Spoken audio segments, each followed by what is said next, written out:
의사결정, 권력구조, 남녀 지위 변화.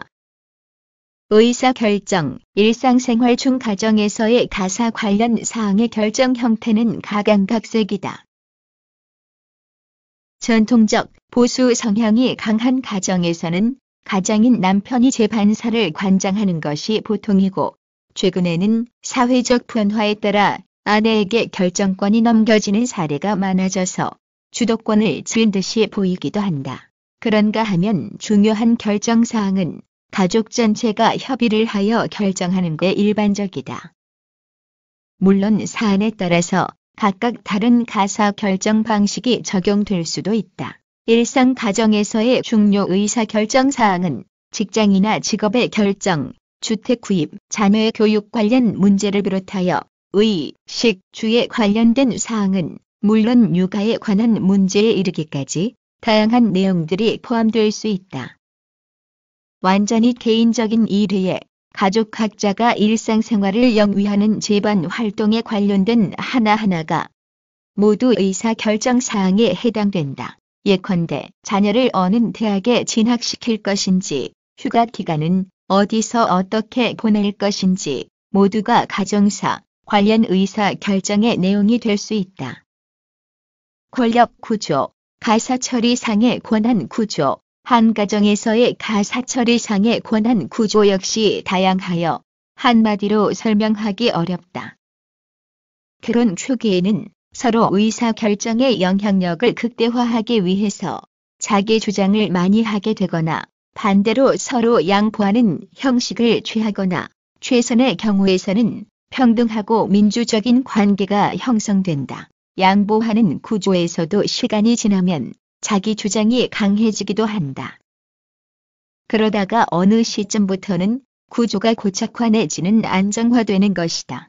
이런 과정에서 부부 관계가 불안정해지거나 갈등이 생기고 친밀감에 큰 영향을 미칠 수 있다. 결혼 전부터 결혼 후 다가올 일에 잘 대비하여 미리 약속을 해두지 않았다면 대부분의 가정에서 결혼 초기에는 불안정하다.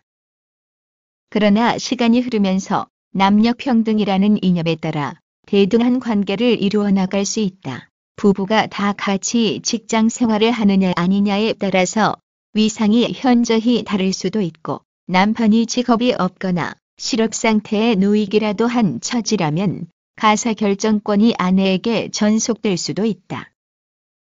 부부 중 한 사람만 주도적으로 의사결정을 하여 지배적인 구조일 때 복종적인 사람이 불공정하거나 부당한 대우를 받고 있다고 느끼게 되면 부부 중 일방은 불평불만이 쌓여 급기야 갈등을 야기하여 불화로 이어질 수도 있다.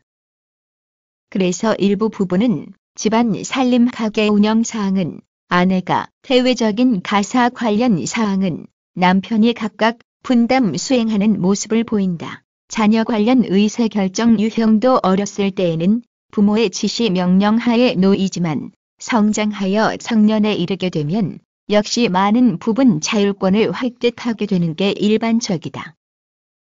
남녀 지위 변화. 한국의 가정에서 아내, 여성의 위상은 급변하는 사회 경제적 여건에 따라 크게 변하였다.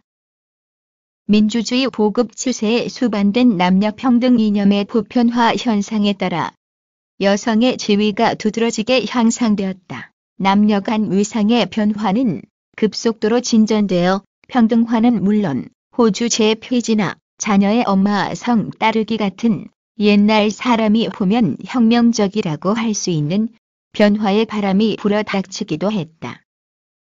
사회적으로 특히 가정에서 외관상으로는 남녀 평등이 이루어지거나 오히려 여성 상위 시대가 된 것으로 보이지만 아직도 여성에게 남성과 같은 사회적 지위의 확보나 자아 실현 등과 같은 동기가 일부에서는 크게 향상되었지만 전체를 놓고 볼 때는 아직도 상당히 허약함을 볼 수 있다. 여성은 재력이나 다른 이유로 야간 근무, 벽지 근무 등은 어렵고 간호사나 가정부, 유치원 교사 등 남성이 진출하기 어려운 분야에 집중되어 있는 판이다. 본질적으로 여성, 남성이라는 성적 차이가 직업 선택을 결정하는 제한 요인이 되고 있으나 바꾸어 나가야 할 것이다. 법과 제도 변화, 가족 관련 법과 제도도 많이 변하였다. 가족법, 상속법, 의료보험법, 남녀고용평등법, 기초생활보장법 등의 내용이 남녀 성역할과 기능, 양성평등주의 면에서 크게 개선, 변경되었다.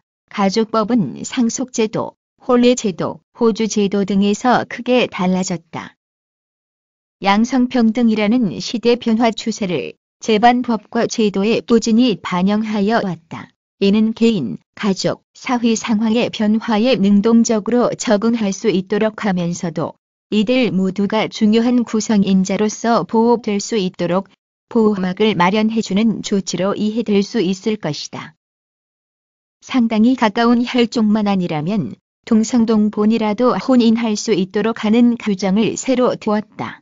의료보험에도 역시 남편이나 아들이 없을 때 딸이나 사위의 의료보험에 가족으로 소속되어 보호를 받을 수 있게 됐다. 이렇게 부계에만 의지해온 여러 규정이 모계에도 동등하고 평등하게 적용 개선되었다.